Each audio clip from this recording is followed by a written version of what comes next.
Image নিয়ে যখন কাজ করব তখন আমাদের সেটিংস এর কিছু পরিবর্তন আমাদের করতে হবে, এটা অবশ্যই মনে রাখতে হবে। এই সেটিংস গুলো আমরা করে আসি। এটার জন্য আমাদের সেটিংস এর যে ফাইলটা আছে, মেইন যে প্রজেক্ট ফোল্ডারটা আছে, মাই ওয়েব প্রজেক্ট ফোল্ডারের ভিতরে যে সেটিংস ডট পিওয়াই, এই সেটিংস ডট পিওয়াই এর ভিতরে আমাদের মিডিয়াটাকে ডিফাইন করে দিতে হবে। যেমন এখানে অনেকগুলো লাইন আছে, আমরা আস্তে আস্তে এগোবো। আমরা আজকে শুধুমাত্র জানলাম যেটা, যে আমরা নতুন যখন একটা অ্যাপস অ্যাড করছি তখন এখানে ওয়েবসাইট, ওই অ্যাপস এর নামটা লিখছি এখানে, এটা আমরা শিখেছি। এছাড়া এখানে ডাটাবেস, এটা আমরা আলোচনা করব আমাদের পরবর্তীতে। আজকে বেসিকের জন্য এই বিষয়গুলো আমরা পরে আলোচনা করব, আজকে বেসিকের জন্য এই বিষয়গুলোতে যাব না। তো এখানে মিডিয়ার জন্য মিডিয়া আমরা একটা মিডিয়ার জন্য একটা ইউআরএল সেট করে রাখবো, মিডিয়া আন্ডারস্কোর ইউআরএল, এরকম আমরা একটা দিয়ে এটার জন্য আমরা একটা লোকেশন ডিফাইন করে রাখবো, আমরা নাম দিই মিডিয়া। That's it. সেই ক্ষেত্রে যত ধরনের মিডিয়া ফাইলগুলো আছে সবগুলো মিডিয়া ফোল্ডারের ভিতরে জমা হবে, এবং একই সাথে আমরা মিডিয়ার জন্য একটা রুট ডিফাইন করে দিচ্ছি। রুট ডিরেক্টরিটা আর কি, যেই মিডিয়ার যে রুট ডিরেক্টরি কোনটা হবে, যেন OS dot path dot join.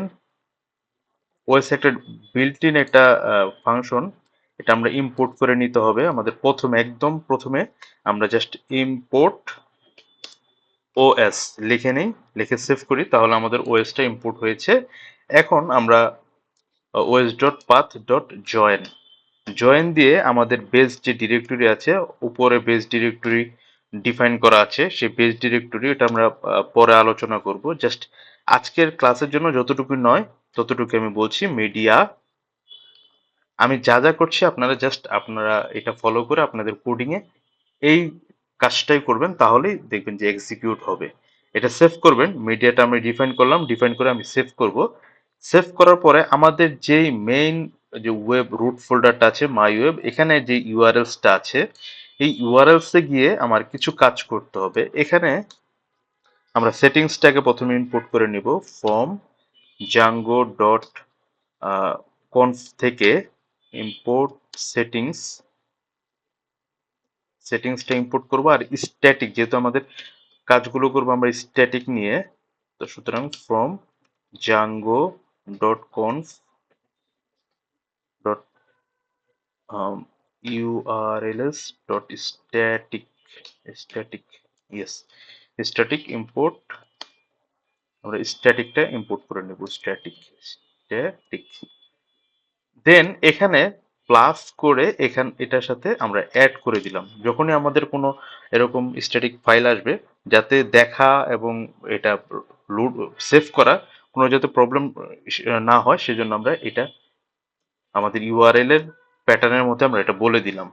So settings S S settings dot media underscore URL, comma দিব। এরপরে দিব হচ্ছে আমরা document document underscore root. Document root হবে সমান সমান আমাদের যে সেটিংস ডট মিডিয়া রুটটা, media underscore root. That's it. এটা আমরা সেভ করব। সেভ করে এখন আমরা আমাদের ফাইলে চলে যাই, আমাদের যেখানে সেভ করতে ইমেজ ফাইলগুলো সেভ করব, ইমেজ স্লাইডারে। দেন আমরা এখন চুজ করি ফাইল, 1 নম্বর ফাইল চুজ করলাম। আমাদের এরর আসছে জয়েন, ওকে, আমরা জয়েস লিখছিলাম জয়েন। আচ্ছা, আমরা এটা রান করে নিই আমাদের আবার। সেটিংস, ওকে, দ্যাট মিনস আমি এখানে এস ক্যাপিটাল দিয়ে দিয়েছি, এখানে আসলে স্মলার হবে, স্মলার, স্মলার, স্মলার। সেভ করছি, এখন আমি আবার রান করে, ওকে, আমার এরর চলে গেছে এবং রান হয়েছে। এখন আমরা দেখি আমাদের ইমেজ স্লাইডার, আমরা add image slider, image add করি 1, সেভ অ্যান্ড অ্যাড অ্যানাদার, আমরা আরেকটা করি, 2 নম্বরটা করি, সেভ অ্যান্ড অ্যাড অ্যানাদার, এবং ফাইনালি আমরা 3 নম্বরটা করি, সেভ। আমাদের 3টা ইমেজ সেভ হয়েছে এবং আমরা যদি এখানে ক্লিক করি আমাদের দেখতে পাবো ইমেজটা, যদি এখানে ক্লিক করি আমাদের ইমেজ শো করবে। দ্যাট মিন্স পারফেক্ট, এবং আমি যেভাবে বলেছিলাম যে আমাদের মিডিয়াতে সেভ হবে, মিডিয়াতে সেভ হচ্ছে।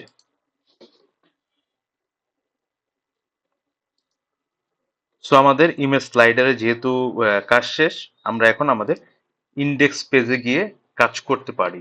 এখন আমাদের কাজ করতে হবে আমাদের ইন্ডেক্স ডট এচটিএমএল পেজ, এই পেজের এই ইমেজ, আমরা যে ইমেজগুলো এখানে শো করিয়েছি সেই এই জায়গাটায় আমাদের কাজ করতে হবে।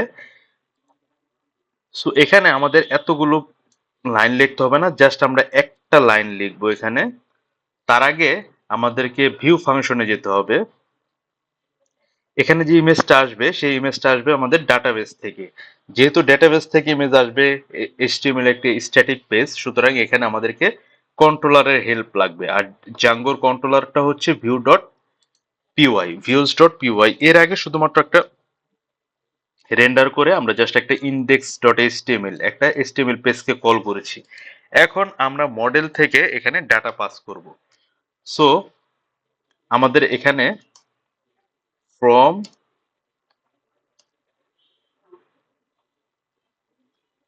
ডট মডেলস ইম্পোর্ট স্টার চিহ্ন দিয়ে দিলাম, তার মানে মডেলস থেকে সবগুলো মডেলই এখানে ইনসার্ট করবে, এখানে ইম্পোর্ট করবে।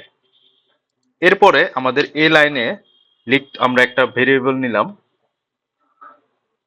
ইমেজেস, একটা ভেরিয়েবল নিয়ে এটার ভিতরে আমাদের যেই মডেলটা ছিল আই এম স্লাইডার, মডেলের ভিতরে যে ক্লাসটা ছিল আই এম স্লাইডার, এই slider dot objects dot all, objects all যখন আমরা এটা কল করব তখন এই আই এম স্লাইডারের ওই ডেটাবেসে সেভ করা এই টেবিলে যতগুলো ইমেজ আছে সবগুলো ইমেজকে কল করবে। দেন এই ইমেজটাকে আমাদের পাস করতে হবে এই এইচটিএমএল পেজে। এটার জন্য আমাদেরকে পাইথনের ডিকশনারি ইউজ করতে হবে। তো ডিকশনারিটা আমরা কিভাবে ইউজ করি, সেকেন্ড ব্র্যাকেট, দেন আমরা একটা কি পাঠাই, আমরা কির নাম দিলাম হচ্ছে ইমেজেস, এরপর কির পরে ভ্যালু, আমরা ভ্যালু পাঠাবো, এই ইমেজটা আমরা পাঠাবো এবং কোন কির মাধ্যমে ইমেজ, একটা কি নাম দিলাম, এই এর এর মাধ্যমে আমরা পাঠাবো। এবার আমরা এটা সেভ করি, ফাইলটা সেভ করে আমরা চলে যাচ্ছি আমাদের এই ইন্ডেক্স ডট এইচটিএমএল পেজে। সো যখন আমরা লোড করব, আমরা এখন 3টা ইমেজ সেভ করেছি, আমরা দেখলাম যে 3টা ইমেজ সেভ করেছি। আমরা যদি আবার অ্যাডমিন প্যানেলে যাই, আমরা এখানে সেভ করেছি 3টা ইমেজ। তো যেহেতু 3টা ইমেজ সেভ করেছি আমাদের এখানে একটা লুপ চালাতে হবে, ফর লুপ। ফর লুপ চালানোর জন্য এই এইচটিএমএল ডিজাঙ্গোর যেই জাঙ্গোর এইচটিএমএল বিল্ট ইন যে টেমপ্লেট ইঞ্জিন, এইচটিএমএল এর ভিতরে ফর লুপের জন্য আমাদের কালি ব্রেজের ভিতরে পার্সেন্টেজ চিহ্ন, আবার পার্সেন্টেজ চিহ্ন দিয়ে কালি ব্রেসেস অফ করে দিতে হবে। Then for for I M G, এর ভিতরে আমরা যে ইমেজটা পাস করেছি, ইমেজ আমরা এখানে প্রেরণ পাঠালাম, আমরা যে ইমেজটা পাস করেছি ইমেজেস, এই ইমেজেসটা একটা একটা করে নিব আইএমজির ভিতরে। দেন এখানে আমরা আমাদের ফর লুপটা শেষ করতে হবে। যখন আমরা কোনো একটা লুপ ওপেন করব সাথে সাথে আমাদের ওই লুপটাকে অফ করতে হবে, ফর ইন ফর দিয়ে আমরা লুপটা অফ করে দিলাম। দেন আমরা এখানে সোর্সের ভিতরে আমাদের যে ইমেজের যে ইউআরএলটা আছে এটা আমরা এখানে পেস্ট করব। সো আমাদের ইমেজটা ছিল আইএমজি, এটা দিয়ে এই অবজেক্টটাকে সে ক্লাসের যে অবজেক্টটা আছে আমাদের মডেলের ভিতরে যায়, আমাদের এই অবজেক্টটাকে সে কল করছে এবং সেই অবজেক্টের ভিতরে এই ক্লাসটাকে কল করেছে, সরি এই ক্লাসটাকে কল করেছে। সে ক্লাসের ভিতরে একটা অবজেক্ট হচ্ছে স্লাইডার ইমেজ। সো আমরা কপি করে নেই স্লাইডার ইমেজ, এখান থেকে ওই ক্লাসের একটা অবজেক্ট স্লাইডার ইমেজ ডট ওই অবজেক্টের ইউআরএলটাকে সে এখানে প্রিন্ট করে দিবে। দ্যাটস ইট, আমাদের কাজ শেষ। আমরা সেভ করি, সেভ করে আমাদের এখন রান করি, আমাদের প্রোগ্রামটা রান করি। এখান থেকে ভিউ সাইট যেটা আছে উপরের দিকে রাইট বাটন ক্লিক করে ওপেন ইন নিউ ট্যাব যখন দিব, দেখতে পাচ্ছি যে আমাদের ইমেজটা 3টা ইমেজ এখানে রান হচ্ছে।